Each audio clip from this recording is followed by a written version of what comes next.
CHI St. Alexius Health is offering a new leadless single-chamber VR pacemaker. It's the first of its kind in the state of North Dakota, and KX News' Christina Randall spoke to the first patient able to receive the new pacemaker and the doctor who performed the operation in today's Tech and Social. Frances Adele Tkach had already been living with a traditional pacemaker.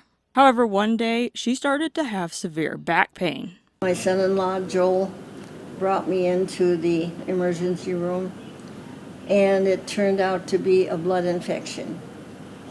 A traditional pacemaker has leads, which are wires. Doctors worry that if they put a traditional pacemaker back into Adele, the infection would go to her heart.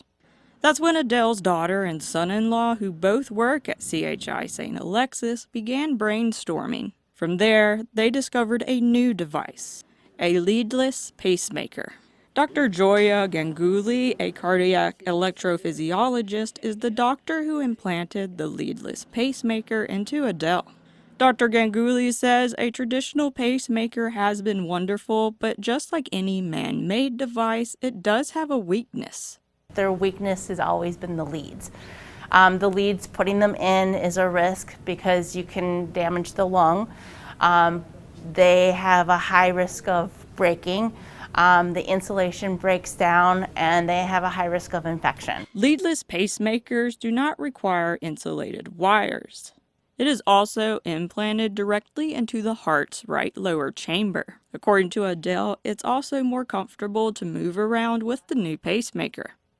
The first one went in 2013, and gradually it had slipped down, and I couldn't wear a seatbelt in the car because it would rub across it. And the wires you could see the wires. However, with the leadless pacemaker, she says she can't even feel it. Another positive note, there's no incision in the chest. We go through the leg, so it's not like there's no recovery at all.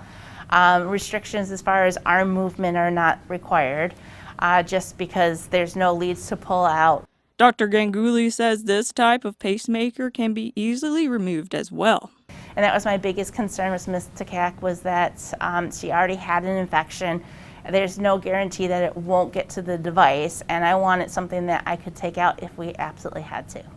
Adele says she still has some pain due to the infection, but says she'll be ready to work in her garden as soon as the infection clears. For KX News, I'm Christina Randall. Dr. Ganguly says the new device is not for everyone because it can only shock the bottom chamber of the heart. That may not be enough for some patients. To learn if you fit the criteria for the new pacemaker, visit our website, kxnet.com.